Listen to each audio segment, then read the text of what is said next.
For the first time in 20 years, more people moved out of Colorado last year than into Colorado. The exodus comes as the state continues to battle a lack of affordable housing, despite millions of dollars and dozens of laws.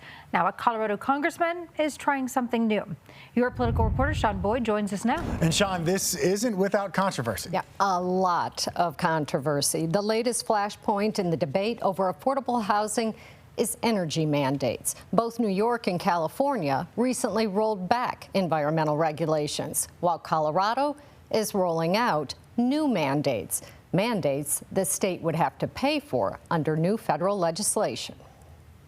Over the last 10 years, Colorado has become one of the most energy efficient states in the country and one of the most unaffordable, as the cost of housing has soared. Roger Lovell says it's no coincidence. The big driver from an affordability standpoint is the cost of compliance with the latest energy codes. Head of the Pikes Peak Regional Building Department, Lovell says Colorado's energy mandates have gone too far. Now when you're designing the home, you have to bring on an energy consultant. There's no national energy code, so most states adopt standards developed by the International Code Council, which assigns a point value for energy efficiency to everything from water heaters to kitchen appliances, requiring builders to accrue a certain number of points. Electric water heater gets you 4 points. A heat recovery system, that would get you three points.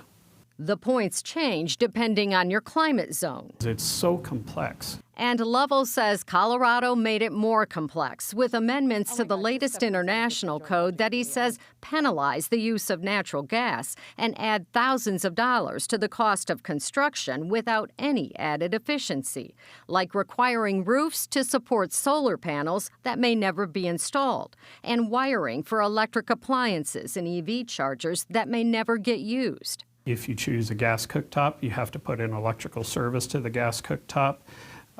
Same for a gas water heater.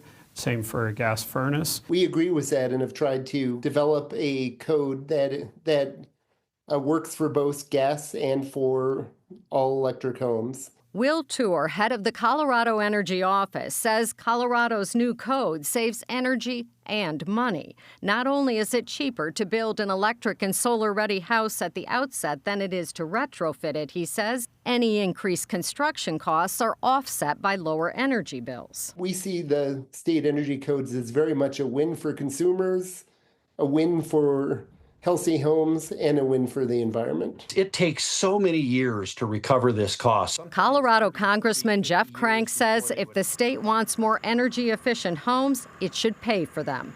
He's introduced the Framer Act, freeing residential affordable markets from excess regulation. It requires states to reimburse builders for the added cost of state-specific energy mandates when construction happens on properties designated as federal opportunity zones. Homeownership is such an important part of the American dream, and we're literally taking it away from so many people right now because government is making bad decisions and trying to make the decision for the individual.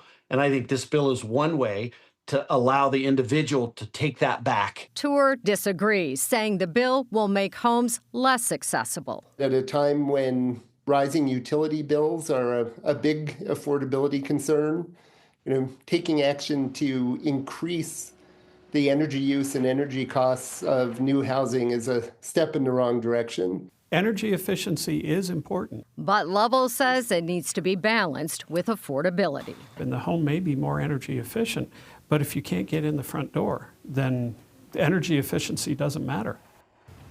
Under Crank's bill, the Department of Housing would determine the cost of state-specific regulations, and states would reimburse builders who would have to disclose that. Crank hopes builders pass the savings on to home buyers, but his bill leaves it up to them, which isn't a lot of assurance. A new international code takes effect the end of the year, although the National Home Builders Association has sued to stop that.